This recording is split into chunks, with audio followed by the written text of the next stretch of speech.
a question from Yvonne, how to fill these lines with a gradient. So everything is selected and there's no fill, only a stroke. And I think it will look better if I increase the thickness of the stroke, because that's a little bit more what she's talking about, something like that. And this is kind of complex, but it'll be interesting to see what we get from that. So now I've made these a lot thicker. It's not going to be colored with black, it's going to be colored with a gradient. So it's a lot thicker. Now I'd even want to look at just these outside shapes.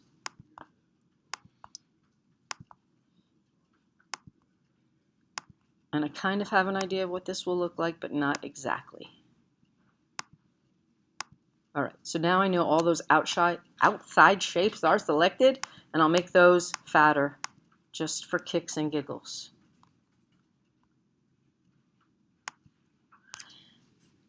But all of this is still outlines with no fill. Kind of digging it. I could even, let's say here using the sub selection tool, if I select these, don't crash. What's up?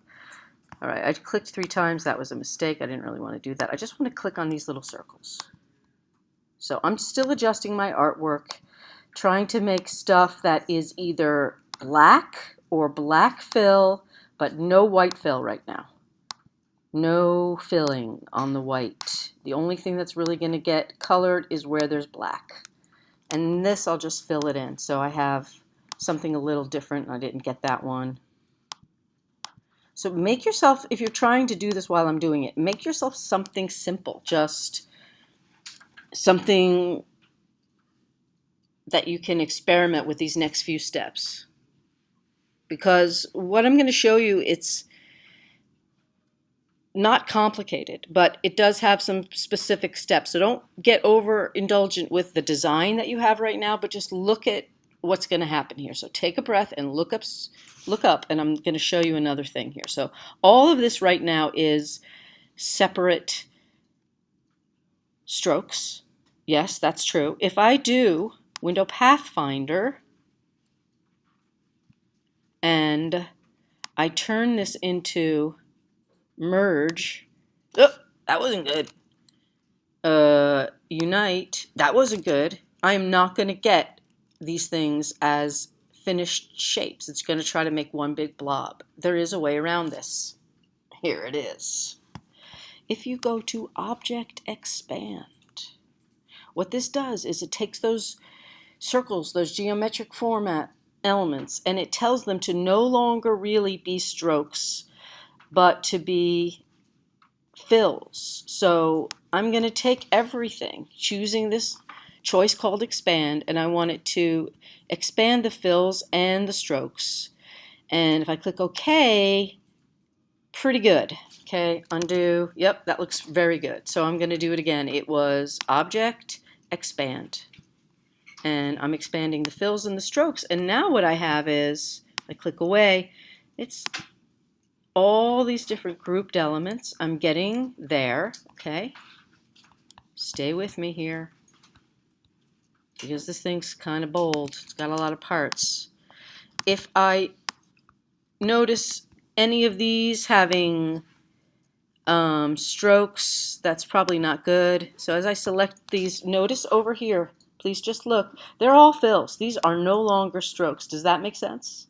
They're expanded. They're not outlines anymore. They're shapes in and of themselves.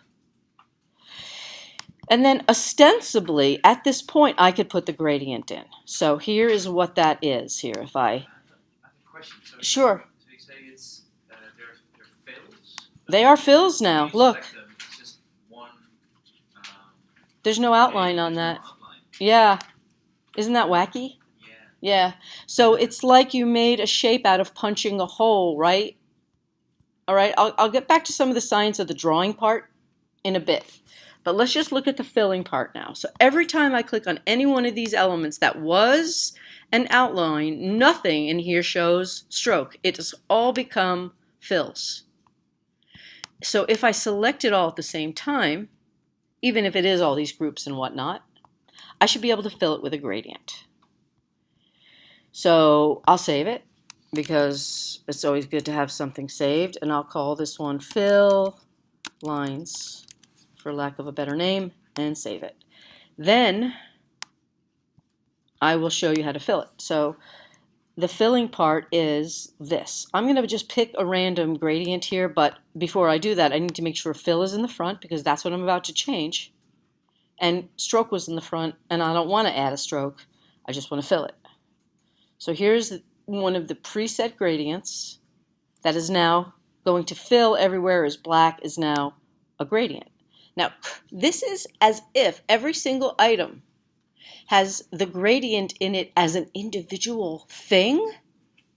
This is one way, so if this is what you wanted, that is great, but I don't really think this is what you wanted to do, Yvonne. This is not really so much what you wanted it to look like. I think what you really wanted it to more to look like was for the whole thing, essentially, to house the gradient. So that would be me needing to use the gradient this way. So you see the difference? Yes. All right, so right now, each one of these elements has a yellow to persimmon red gradient in it as each individual group object.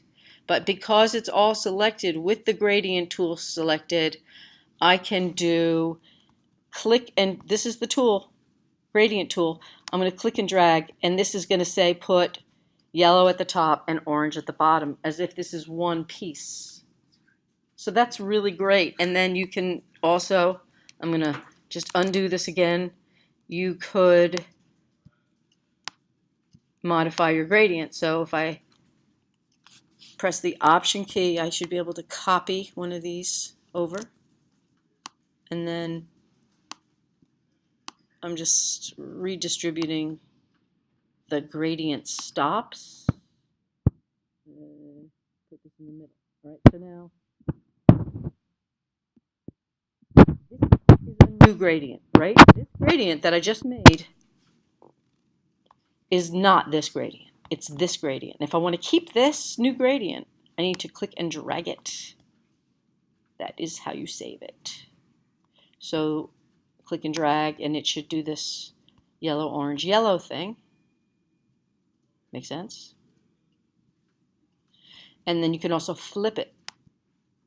So now it's still yellow, orange, yellow, but you can change this to radial. As soon as I did that, let's see what's going on here. Okay, so click away.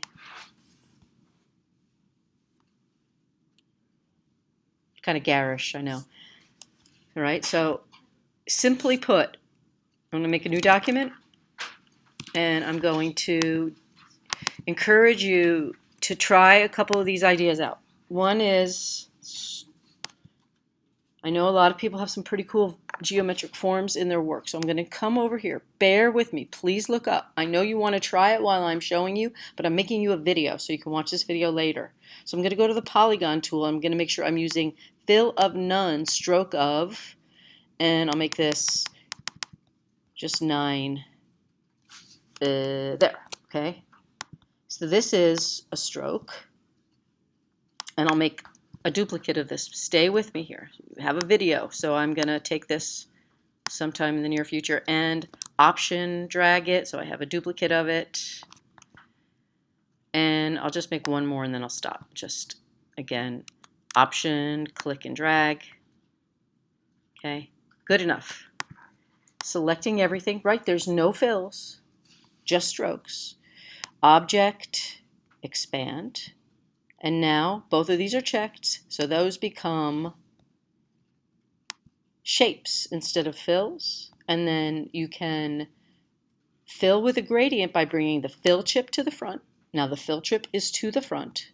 Okay, I don't have that gradient in here because it's in the other document. So how to make a new gradient is an important thing.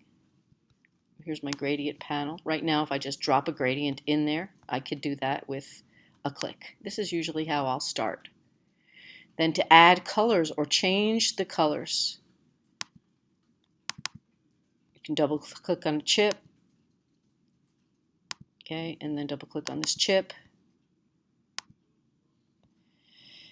Then you use your gradient control tool to click and drag. How do you want the gradient to sit in the shape? Okay. And that's it. That's how you put a gradient inside of lines. So you had multiple points. Say again, I'm sorry. So in your gradient Yep. bar, whatever the color. Oh, if I want to do more color, Yeah. click, Oh. double click, color, and since it's selected, it's changing it on the fly. This is selected, and so it's changing this. Jack? How do you add gradients to text? Is that possible? Yeah. All right, so there. To add another color point, you click under, double click. This is going to get more and more ugly, and now there's green in there too. All right, so I'll stop with that one, okay? Stop record.